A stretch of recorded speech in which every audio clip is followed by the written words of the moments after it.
अच्छा भाई,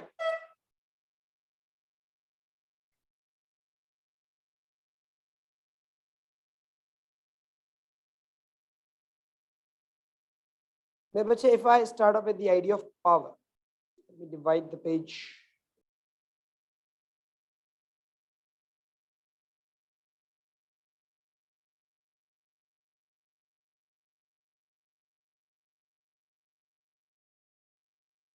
देखिए, पावर का जो कॉन्सेप्ट है ना, जो उसका एसेंस है, वो बेस्ड है इस चीज के ऊपर कि आपने जो भी वर्क किया या आपने जो भी एनर्जी की, कन्वर्ट की किसी एक फॉर्म से दूसरे फॉर्म में, वो आपने कितनी तेजी से की, how much time was required to actually perform that, उस काम को करने में आपको कितनी देर लगी, आपको कितना वक्त लगा, इस चीज के परस्पेक्टिव पावर पे। क्योंकि देखिए, एनर्जी तो बहुत सारी चीजें कन्वर्ट करती हैं, वर्क भी बहुत सारे मशीन्स के थ्रू हो जाता है, लेकिन कोई चीज ऐसी है आपके पास, कुछ अप्लायंसेस ऐसे हैं जो बहुत तेजी से उस एनर्जी को कन्वर्ट करते हैं, और कुछ अप्लायंसेस ऐसे हैं जो कंपैरेटिवली स्लोली उस एनर्जी को कन्वर्ट करते हैं। तो जब आप पावर की बात करते हो, तो you don't just talk about कि भाई कितनी एनर्जी कन्वर्ट की, you talk about the rate at which that energy was converted or the rate at which work was done. तो जो इसकी definition है, it goes like this.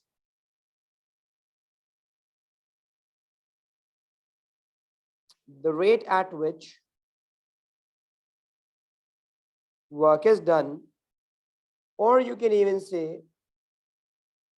the rate at which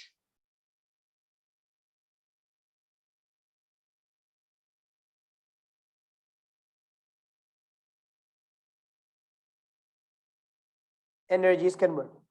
ये दो definitions आपके पास निकलती हैं पावर। इन्हीं दोनों definitions से बेटा आपके पास इनके फॉर्मूले भी आते हैं। Power is either work done upon time, commonly written as P equals W over T, or energy upon time,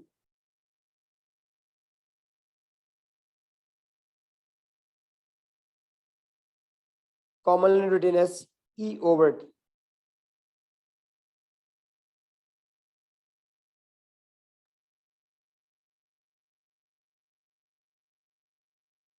इसका जो ऐसा यूनिट है, दैट इज वॉट्स,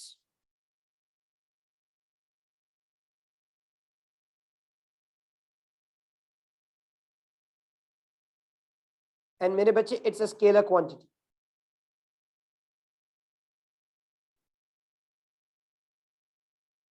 इसकी कोई डायरेक्शन नहीं होगी। And let me give you an understanding of watts. Watts का मतलब क्या होता है, मैं उसकी अंडरस्टैंडिंग देता हूँ। देखिए, मेरे पास एक लैंप है, एग्जाम्पल लीजिए,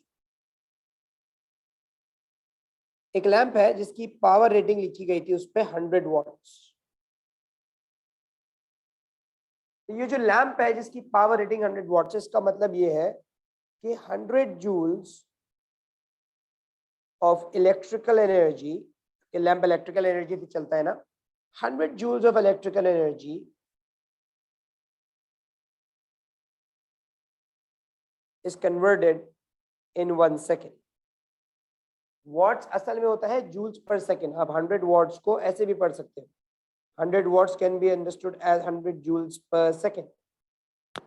इतनी एनर्जी एक सेकेंड में आपका ये लैम्प कन्वर्ट करता है। 100 joules of energy is converted in 1 second. किस फॉर्म में? In the form of light and heat. Lamp में से यही दो चीजें निकलती है, लाइट निकलती है और हीट निकलती है। तो ये जो अब वैल्यू पढ़ते हैं वॉट्स में, इस वॉट का मतलब होता है इतने जूल्स ऑफ एनर्जी एक सेकंड में आपकी ये मशीन कन्वर्ट करती है। तो वो मशीन जिनकी पावर रेटिंग ज्यादा होती है, ठीक है, वो मशीन ज्यादा एनर्जी कन्वर्ट कर सकती हैं उतने ही टाइम में। यहीं पे मैं एक बात और कहता हुआ चलूं कि जब आप पावर के पर्सपेक्टिव को समझते हो ना, तो इसको ऐसे भी लिखा जाता है कि a more powerful machine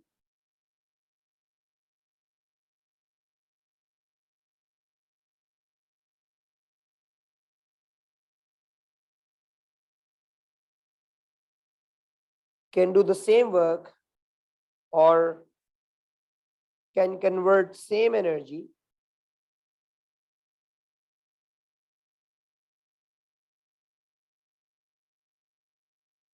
in less time.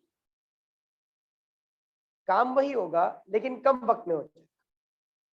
इसकी बड़ी कॉमन सी मिसाल स्टेयरकेस वाली दी जाती है कि भाई अगर एक स्टेयरकेस पे या एक रैंप पे दो लोग चढ़ते हुए जा रहे हो,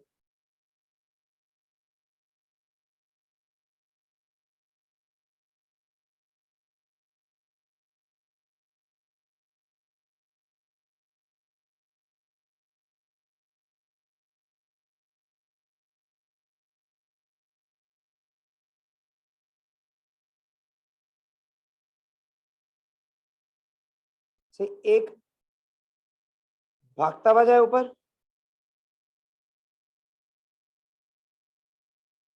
और एक चलता हुआ जाए, तो बेटा पहुंचे तो दोनों सेम हाइट में। जो हाइट अचीव हुई है वो दोनों की सेम हुई है।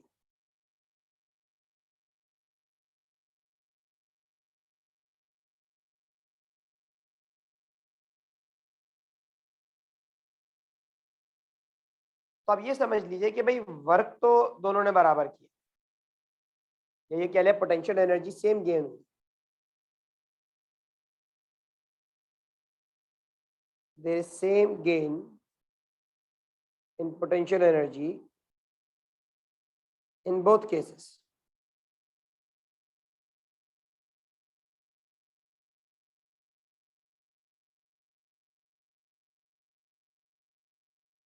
आप वॉक करते हुए जाएं ऊपर या आप भागते हुए जाएं, क्योंकि आप सेम हाइट अचीव कर रहे हैं, आपका मास सेम है।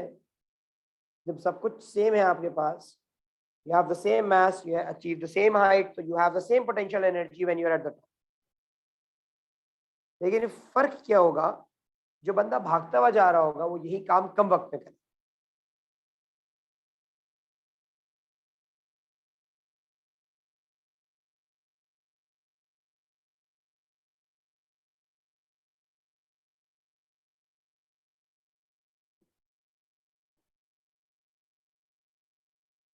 There's less time taken when you're running. इसलिए हम कहेंगे भाई more power was developed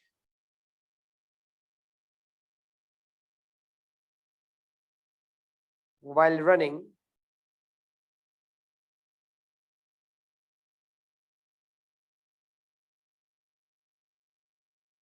than while walking.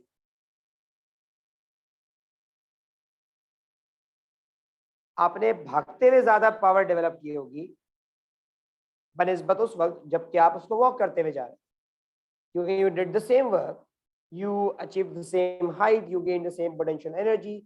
हर चीज दोनों केसेस में सेम थी, फर्क सिर्फ वक्त।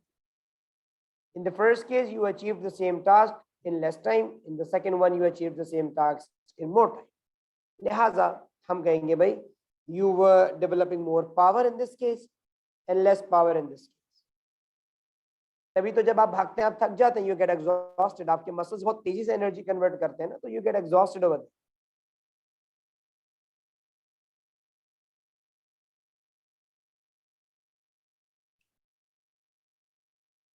तो पावर का आइडिया क्लियर हुआ।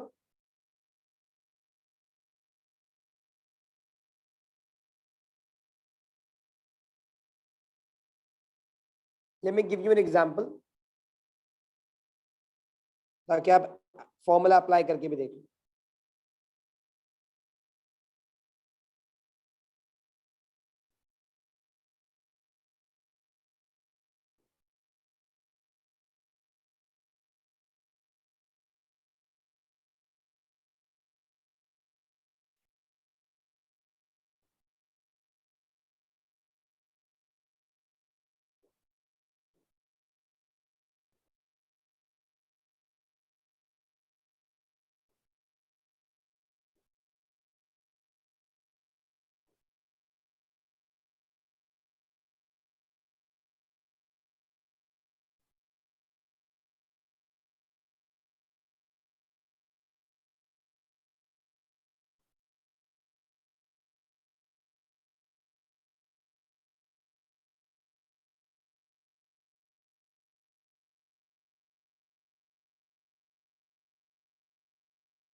क्वेश्चन में कहा गया है कि there is a pump, so there is a motor that pumps 20 kilograms of water to a height of 40 meters above the ground in 5 minutes. सही, वो काम कर रहा है कि पानी को 20 किलोग्राम ऑफ वाटर को 40 मीटर्स की हाइट पे अचीव करवा देता है 5 मिनट के। हम कहते हैं भाई अज्यूमिंग नो एनर्जी लॉस, ये बताइए उसकी पावर रेटिंग क्या है मोटर के साथ।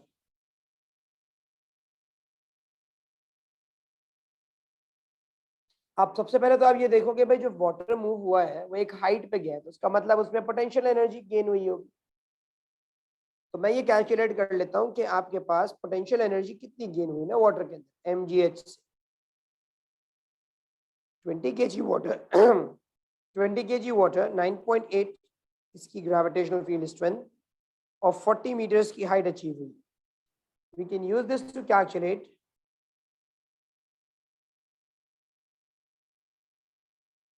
20 into 9.8 into 40, 7840 joules.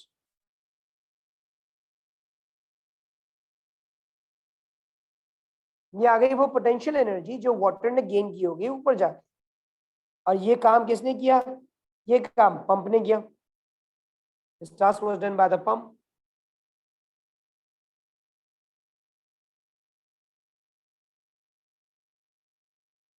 भाई पावर के लिए हमें पता है फॉर्मूला एनर्जी अपॉन टाइम होता है, तो हमने ये बोला कि भाई 7840 एक्सक्यूज मी,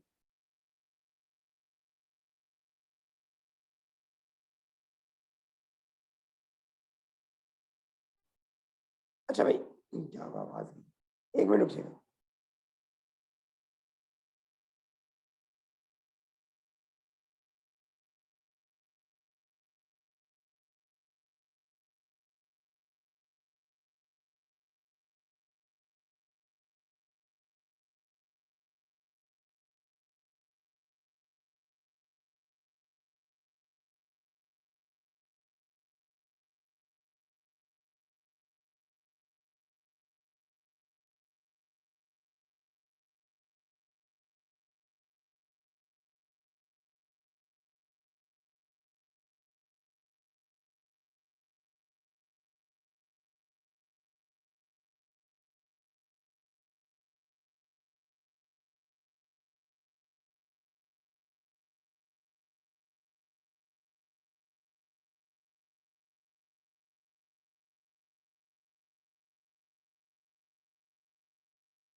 चले भाई लेट्स अस रिज्यूम, सॉरी वो थोड़ा सा थ्रोट अजीब सा हो रहा था।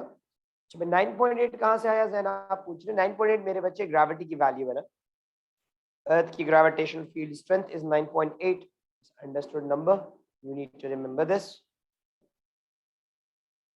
तो भाई you converted 7840 joules of energy in 5 minutes. अब आपका टाइम तो सेकंड्स में होना चाहिए ना, ऐसा यूनिट तो सेकंड्स है, तो आप उसको 60 से मल्टीप्लाई कर दीजिएगा ताकि आपका टाइम सेकंड्स बन जाए। यहां से you can calculate the amount of power that was developed by that motor. Number आ रहा है 26.13 वॉट्स। तो हमने क्या किया भाई, सबसे पहले we figured out the energy that was gained by the water. सही, सबसे पहले हमें ये पता चल गया कितनी एनर्जी गेन की पानी ने, and once we know the amount of energy gained by water, उसके बाद फिर उसको हमने कन्वर्ट कर दिया पावर के अंदर।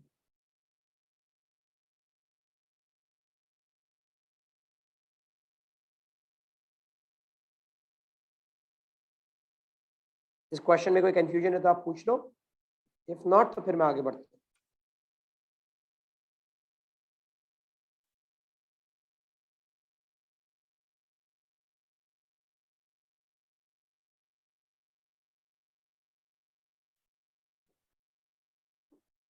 अरे हमारे पास टाइम था 5 मिनट्स, मैं मिनट्स पे तो नहीं रखूंगा ना टाइम, टाइम तो ऐसा यूनिट में सेकंड्स में होना चाहिए। I had to multiply it by 60 to convert it into seconds.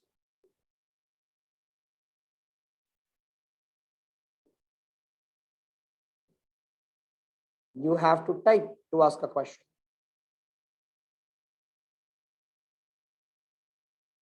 G Haris.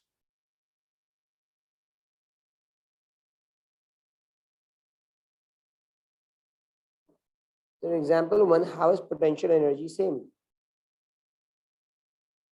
ऊपर वाले केस में both people had like they have the same mass, they reach the same height, they experience the same gravity.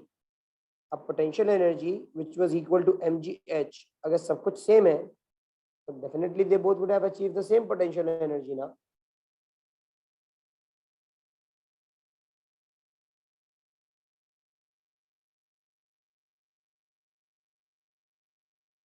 Ji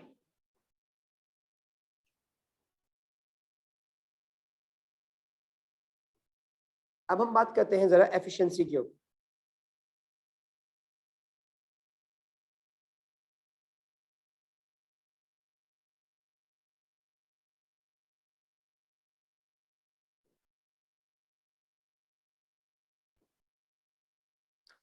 Efficiency is basically a ratio.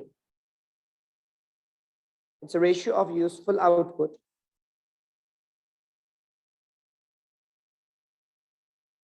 to the required input.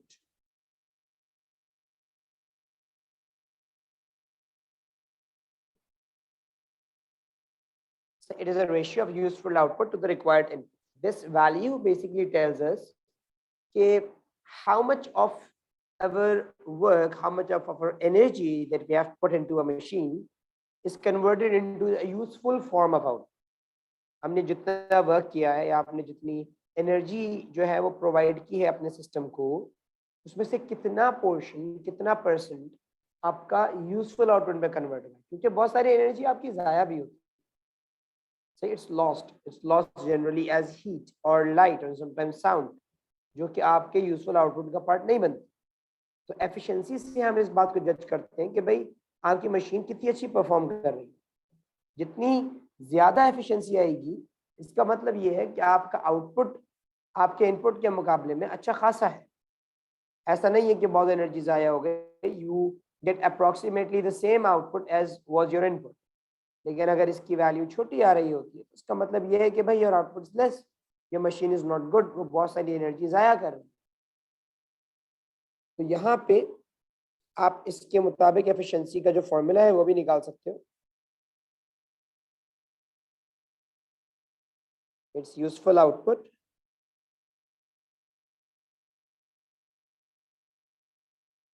Upon required input. चाहिए हम simply बोलते हैं भाई output upon input multiply by 100 अगर आपको in terms of percentage चाहिए हो. मतलब अगर आप इन टर्म्स ऑफ परसेंटेज निकालना चाहते हैं एफिशिएंसी की कितने परसेंट एफिशिएंसी है तो हम मल्टीप्लाई बाय 100 कर सकते हैं.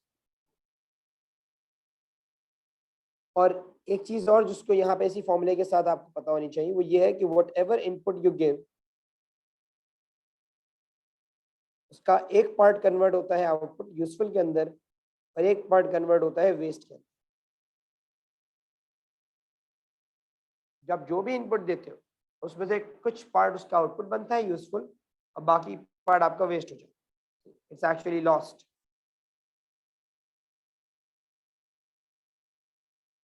अब एफिशिएंसी के फॉर्मूले में मैंने तो सिर्फ आउटपुट अपॉन इनपुट लिखा. एफिशिएंसी मुख्तलिफ तरीकों से लिखी जा सकती है. जैसे आप कहें भाई work output upon work input. आप कह सकते हैं भाई energy output upon energy input.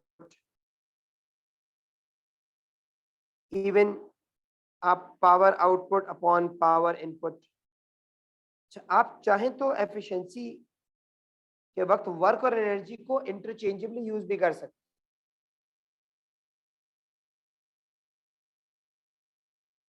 आप वर्क और एफिशिएंसी को इंटरचेंजेबली इस्तेमाल भी कर सकते हैं अगर आप चाहें कि भाई आपने इसको work out upon energy in ऐसे लिख दिया या energy out upon work in इस तरह से लिख दिया.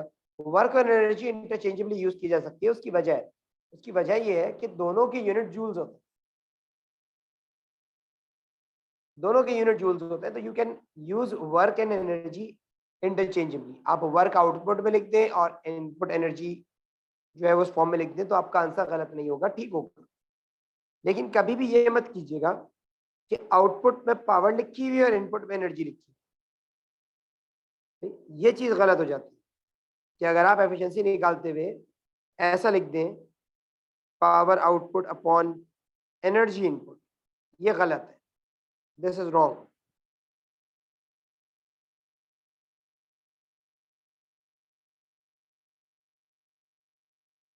ये गलत इसलिए है बेटा क्योंकि दोनों के यूनिट अलग अलग। एफिशिएंसी का यूनिट नहीं होता सही, तो उसके लिए उसके न्यूमिनेटर और डिनोमिनेटर में सेम यूनिट वाली क्वांटिटी होना जरूरी है। अब आपके पावर का यूनिट वॉट्स, एनर्जी का यूनिट जूल्स, तो अलग अलग यूनिट्स है दोनों के। आप कभी भी एफिशिएंसी के फॉर्मूले में पावर और एनर्जी को मत यूज कीजिएगा, या तो पावर अपॉन पावर करें या एनर्जी अपॉन एनर्जी कर दें। Power upon energy, energy upon power, work upon power, power अकेले अपने हिसाब से पावर में यूज हो। अगर आपकी आउटपुट पावर की फॉर्म में है, आपकी इनपुट भी पावर में ही होनी चाहिए।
So sir, every time power output upon energy input or energy is impossible, right? Yes, it's never possible.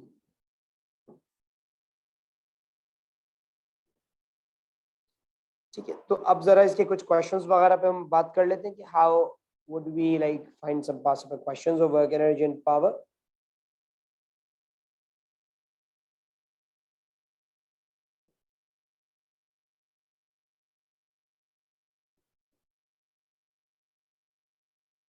Let me select a few questions first.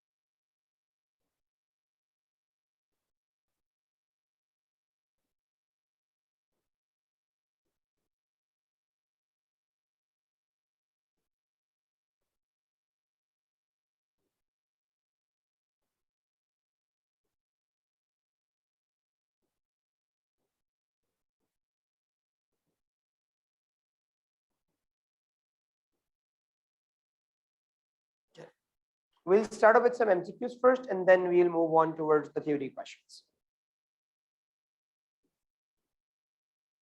ठीक है मुसव्विर, I'll share that with you.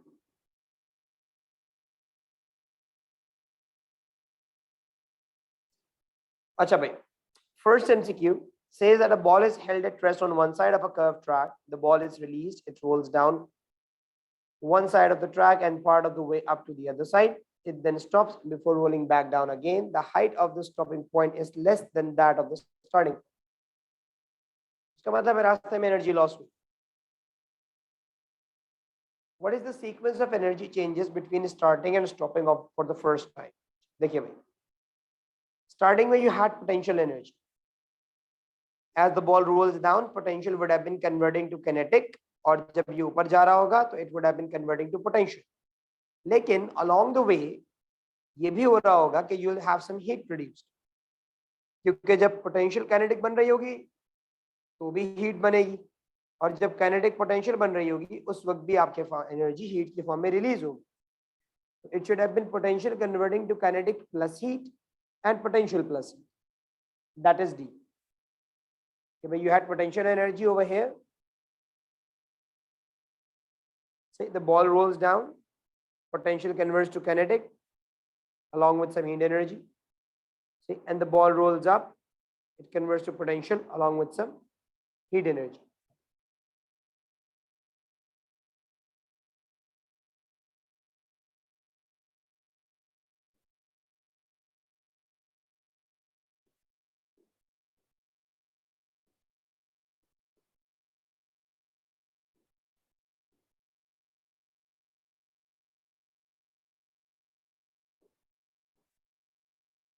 ठीक है, I'll do that, don't worry. सी के अंदर the problem is, मैंने बताया था ना कि जब एरो आप बनाते हो ना वो हीट वाला, अगर आप एरो बना के हीट लिखोगे, एरो का मतलब है पहले पोटेंशियल सारी हीट में कन्वर्ट हुई, यानी बॉल ऊपर थी, पहले वो गर्म हुई, उसके बाद फिर वो नीचे आना शुरू हुई, एकदम से उसने स्पीड गेन कर ली, भागी बॉल, सीधी भागी. सही, ये बता रहा होता, पहले बॉल में पोटेंशियल थी, फिर एकदम से वो सारी हीट अप हो गई बॉल, और हीट अप होने के बाद फिर वो मूव कर रही है. इस तरह थोड़ी हो रहा होता, वो तो बॉल जब नीचे गिरेगी तो फिर वो पोटेंशियल जो है उसका काइनेटिक में बनेगा और काइनेटिक पोटेंशियल में बनेगा. अगर ये हाइट सेम होती तो फिर आप हीट नहीं लिखते कि भाई there is no heat produced alongside. Plus में एनर्जी जब भी लिखी जाती है इसका मतलब ये दोनों फॉर्म्स एक साथ बन रही होंगी.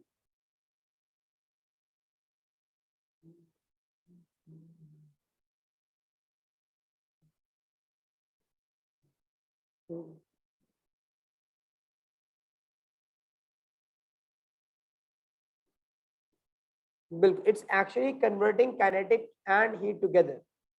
जो पोटेंशियल है उसका एक पार्ट कन्वर्ट हो रहा है काइनेटिक के अंदर और एक पार्ट कन्वर्ट हो रहा है हीट के अंदर.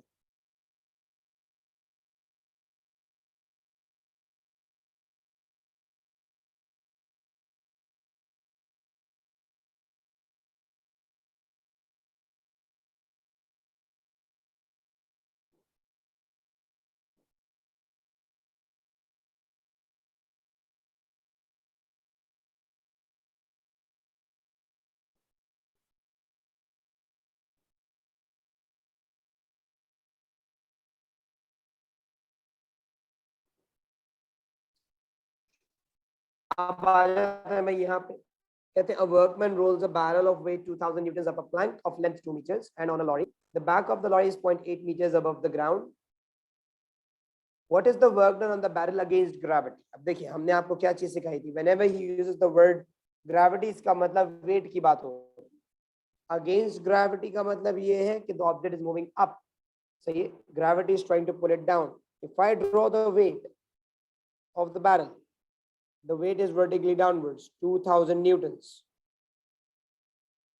ये वेट लग रहा है नीचे की तरफ, और वर्क डन कैलकुलेट करने का रूल क्या है भाई? It is force times displacement, but both should be parallel to one another. जिस डायरेक्शन में फोर्स है, मतलब अगर वर्टिकल है फोर्स तो डिस्प्लेसमेंट भी वर्टिकल, फोर्स हॉरिजॉन्टल है तो डिस्प्लेसमेंट भी हॉरिजॉन्टल. अब आपके पास जो फोर्स है वेट की वो वर्टिकल फोर्स है, वो आपसे मांग भी रहा है work done by the weight, work done against weight, क्योंकि अगेंस्ट ग्रेविटी का मतलब हमने उस दिन भी सीखा था, अगेंस्ट ग्रेविटी का मतलब बात वेट की हो रही है, क्योंकि ग्रेविटी जिस फोर्स को प्रोड्यूस करती है that's the weight force. Displacement इस वेट के पैरेलल 0.8 मीटर्स का है.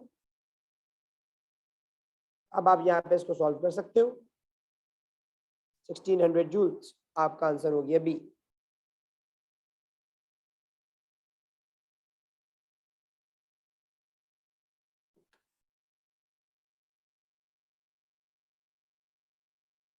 इसी तरीके से एमसीक्यू नंबर 3 देखो.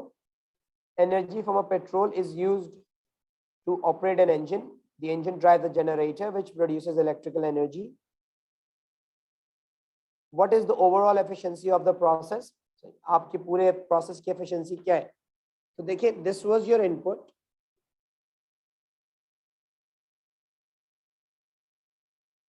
एंड भाई this is your output, overall output, क्योंकि उसने भी मांगी कौन सी एफिशिएंसी है, उसने मांगी है मुझसे ओवरऑल एफिशिएंसी, तो पूरे प्रोसेस की एफिशिएंसी कितनी। तो आप देखते हैं मैं पूरे प्रोसेस में मैंने इनपुट कितना किया था, मुझे आउटपुट कितना मिला। अब आप एफिशिएंसी का फॉर्मूला लगा दीजिए, efficiency is output over input, output is 100, input is 400 multiplied by 100, that is going to give you the value as 25%.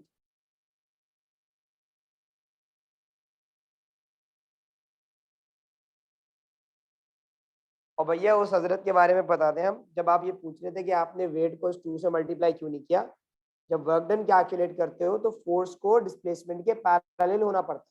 ये 2 मीटर्स का जो डिस्प्लेसमेंट है ये तुम्हारे फोर्स के पैरेलल थोड़ी है, फोर्स वर्टिकल है, ये डिस्प्लेसमेंट इंक्लाइंड है, तो जो फोर्स की डायरेक्शन है उसी के पैरेलल वाला डिस्प्लेसमेंट मल्टीप्लाई करना पड़ता है। तुम रैंप के ऊपर लेके तो गए हो ऐसे 2 मीटर, लेकिन तुम वेट के अगेंस्ट कितना लेके गए हो देखो ना, वेट के अगेंस्ट तो तुम सिर्फ ये बताओगे ना इसको मैंने ऊपर कितना उठाया, 2 मीटर्स ऊपर थोड़ी उठाया, 2 मीटर्स तो पूरे रैंप पे मूव करवाया।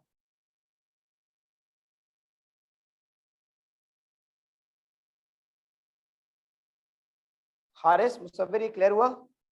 एमसीक्यू नंबर 2 या अभी भी कंफ्यूजन है?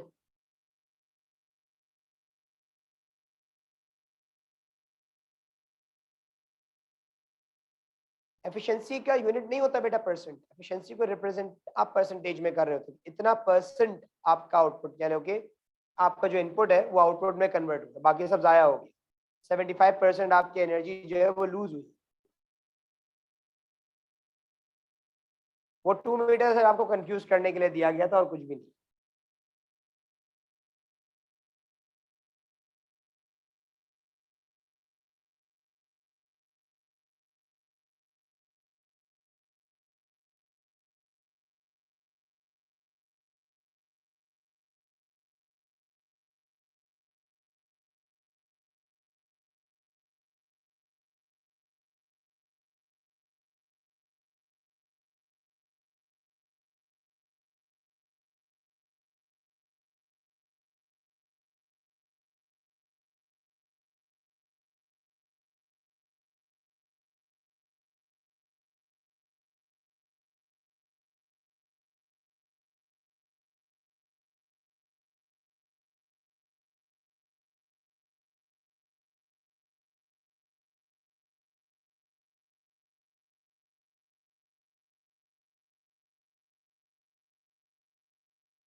Haris, in question 3, if they ask what is the overall efficiency lost, बेटा ओवरऑल एफिशिएंसी लॉस नहीं पूछता वो फिर ऐसे पूछता what percentage of energy is lost as heat, वो फिर ऐसे पूछता। Efficiency is a positive word, वो आपकी एफिशिएंसी आपको यही बताएगी कि आप अपना कितना पोर्शन अच्छी फॉर्म में कन्वर्ट कर रहे हो। तो वो एफिशिएंसी लॉस नहीं पूछेगा, वो फिर सवाल अलग तरीके से पूछेगा, वो बोलेगा how what percentage of energy is lost as heat, आपसे ये पूछेगा। तो फिर आप बोलते हैं कि भाई 400 में से 100 आपका आउटपुट है तो 300 लूज हुआ, फिर आप 300 का वो निकालते हैं कि भाई 75% लूज हो गई, या 25% निकाल के 100% में से माइनस कर देते, तो आप वैसे ही बता देते कि अच्छा भाई 25% आपका यूजफुल है, तो बाकी 75% आपका गया काम से।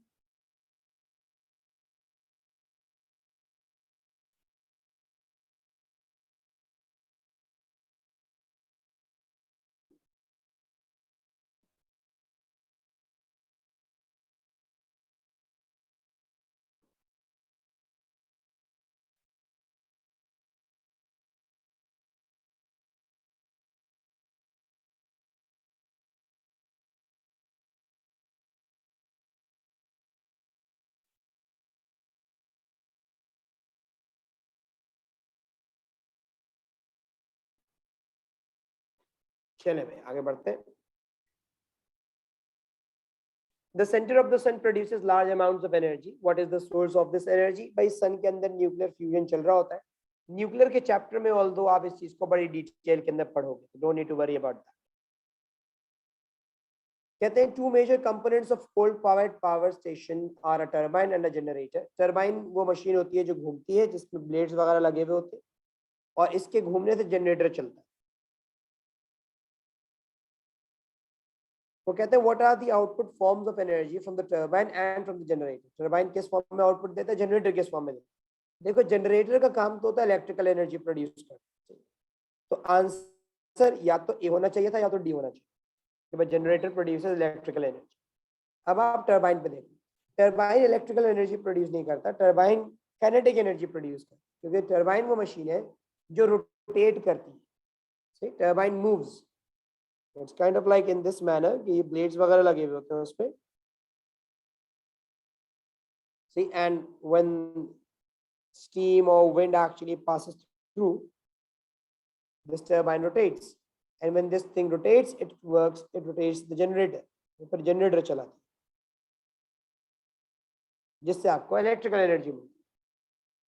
The turbine gives you kinetic because it moves, and generator gives you electrical energy.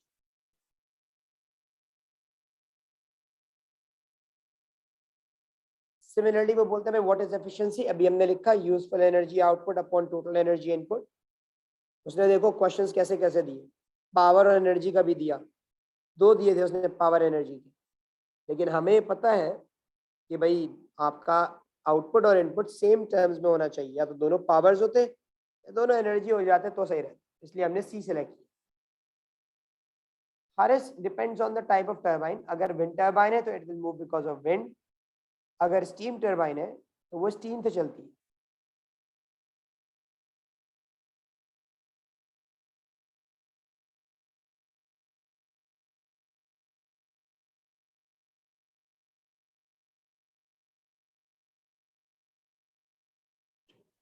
Thirteen देखिए.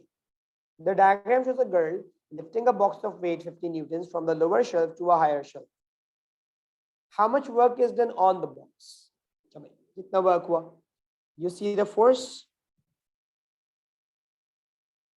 और इस फोर्स के पैरेलल डिस्टेंस कितना ट्रेवल हुआ? वो एक शेल्फ से दूसरे शेल्फ तक का डिस्टेंस.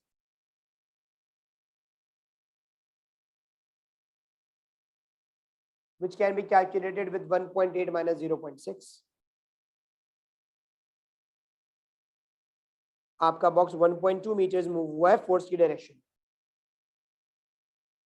अब आप अप्लाई कर दो वर्क डन का formula F into S. 50 Newton की फोर्स थी, 1.2 मीटर्स का डिस्प्लेसमेंट था. आपके पास आंसर आ जाएगा 60 जूल्स. आंसर भी हो गया.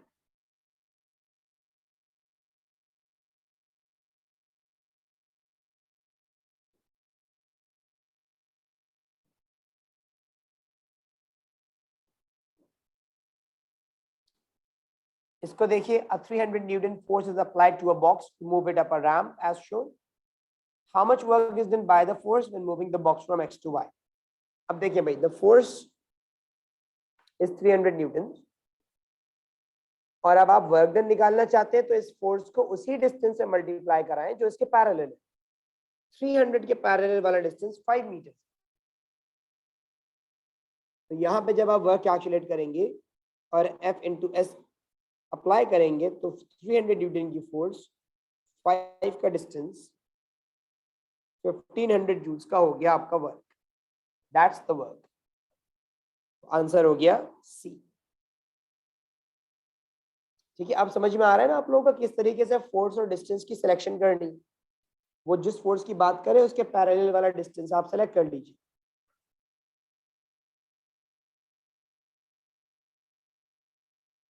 It will always be parallel, beta Haris, because that is the definition of work.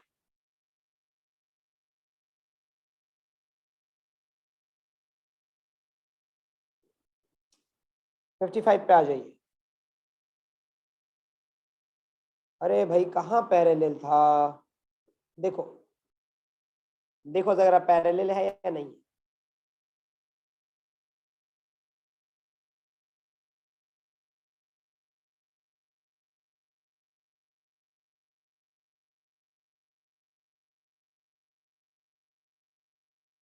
मेरे बच्चे पैरेलल लग रहा है या नहीं लग रहा? पैरेलल होने के लिए सेम डायरेक्शन होना जरूरी है। 2000 उसका वेट था, वेट तो वर्टिकली डाउनवर्ड्स है, जबकि वो जो 2 मीटर है वो वर्टिकल थोड़ी है, वो तो एक इंक्लाइंड है ना।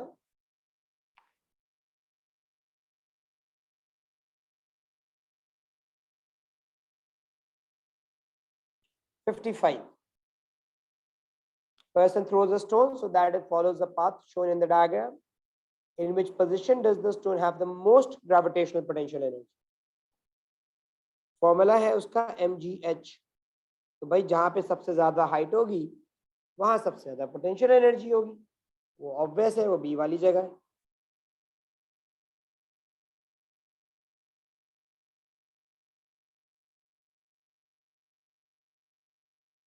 फिफ्टी सिक्स अभी रहने दीजिएगा, उसमें प्रेशर वगैरह का कॉन्सेप्ट आ रहा है। प्रेशर अभी आपको हमने पढ़ाया नहीं है, तो ये क्वेश्चन एमसीक्यू आपका अभी सॉल्व नहीं हो सकता।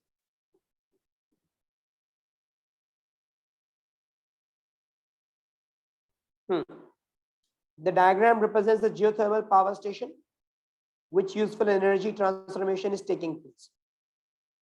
भाई यहाँ पे आपको जो आउटपुट मिल रहा है that's actually in the form of electrical, और जो आपका इनपुट जा रहा है that's actually in the form of thermal। आप जमीन की हीट से आप देखें ना क्या करते हैं, ठंडे पानी को नीचे फेंकते हैं तो पानी स्टीम बन के ऊपर आती है। इसका मतलब आपने जो हीट एनर्जी जमीन से ली, उस हीट एनर्जी को आपने टरबाइन वगैरह में चला चला के कन्वर्ट किया इलेक्ट्रिसिटी के। यहाँ पे it's actually thermal energy which is being converted to electrical energy. आपका आउटपुट इलेक्ट्रिसिटी की फॉर्म में है, इस बात को आप याद रखें, क्योंकि this wire, this thing over here, it shows कि भाई your output is electrical.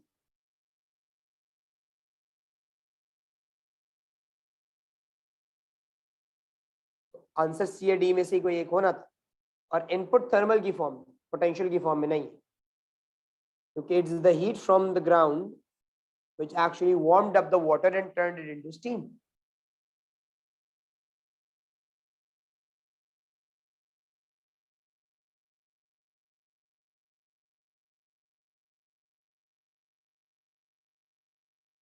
Haris, that's ATP, alternative to practical.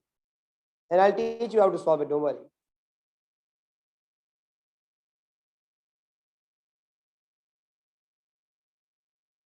कहते हैं motor is used to lift a load of 0.5 meters vertically. The load weighs 40 newtons. The power of the motor is 20 watts and the system is 25% efficient. How long does it take to raise the load? Good question. आपको how long does it take का मतलब ये है time निकालने को दिया गया, आप उसको टाइम बताएंगे भाई कितनी देर लगी है लोड उठाने की। अब टाइम के लिए तो पावर गिवन है, आप फॉर्मूला लगाएंगे भाई power equals energy upon time या work done upon time.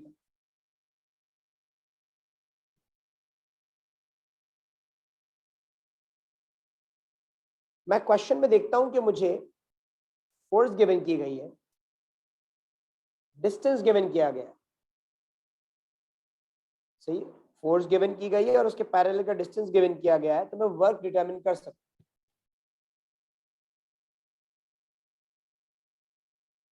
Work का फॉर्मूला होता है फोर्स इनटू डिस्प्लेसमेंट। 40 न्यूटन की फोर्स लगी थी और 0.5 मीटर का डिस्प्लेसमेंट हुआ है, मतलब 20 जूल्स का वर्क हुआ, सही, 20 जूल्स का आपका वर्क हुआ है। मोटर की पावर से 20% 20 वॉट है और सिस्टम 25% एफिशिएंट है। ये जो आपने निकाला ये तो आपका यूजफुल आउटपुट था, जो आपने चीज निकाली ये तो आपका यूजफुल आउटपुट है। मोटर ने कितना किया होगा ये तो आपको पहले पता करना पड़ेगा, क्योंकि मोटर ने 20 जूल्स का वर्क नहीं किया। तो यूजफुल आउटपुट क्या है, मशीन जो है आपकी सिर्फ 25% एफिशिएंट है। तो अब आप लगाओ एफिशिएंसी का formula, useful output upon required input multiply by 100. The machine was 25% efficient. See, the machine was 25% efficient. 20 joules का आपका आउटपुट हुआ है, आपके मोटर ने कितना इनपुट किया होगा ये आप कैलकुलेट कर सकते। अब आप इसको सिंप्लीफाई कर लो, ये आपके पास सॉल्व होके मैथ्स के मुताबिक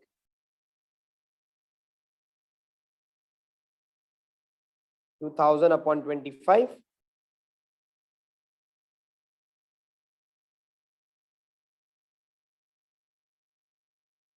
80.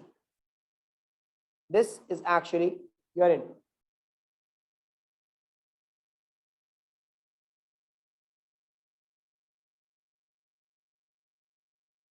कि जो आपने आउटपुट दिया है 20 वॉट्स का, आपका इनपुट 80 वॉट्स। अब आप लगाओ बेटा पावर, क्योंकि आप मोटर पे अप्लाई कर रहे थे। अब आप पावर का फॉर्मूला लगाओ, वर्क डन अपॉन टाइम, कि भाई 20 वॉट्स की मोटर थी, 80 जूल का वर्क किया है उसने, कितनी देर लगाई होगी?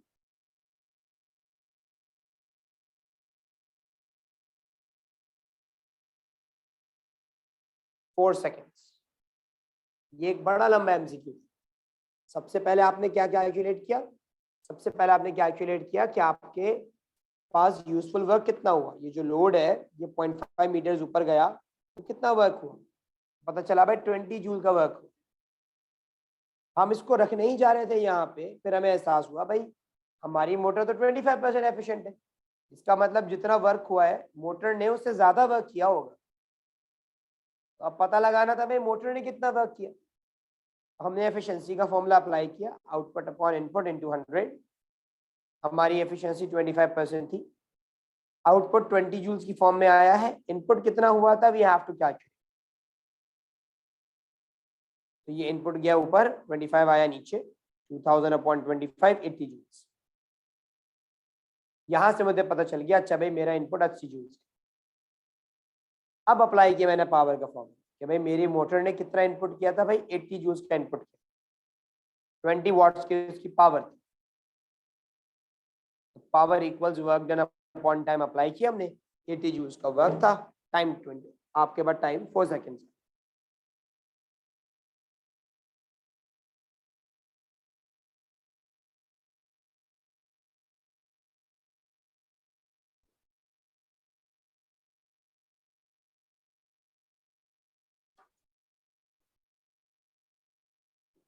ठीक है भाई, तो will keep it till here. इंशाल्लाह कल की क्लास में हम थ्योरी क्वेश्चंस करेंगे। इस क्वेश्चन को एक दफा और हम देख लेंगे कि अगर किसी को कंफ्यूजन हुई है अभी भी इसमें, तो कल की क्लास का स्टार्ट हम इसी क्वेश्चन की रिव्यू से कर लेंगे, ताकि आप लोगों के जहन में ये चीज़ और क्लियर हो जाए। इसमें पार्ट्स बहुत सारे थे, स्टेप्स थे, इस वजह से थोड़ी कंफ्यूजन हो सकती। ठीक है मेरे बच्चों, ख्याल रखना आप लोग अपने। अल्लाह हाफिज़।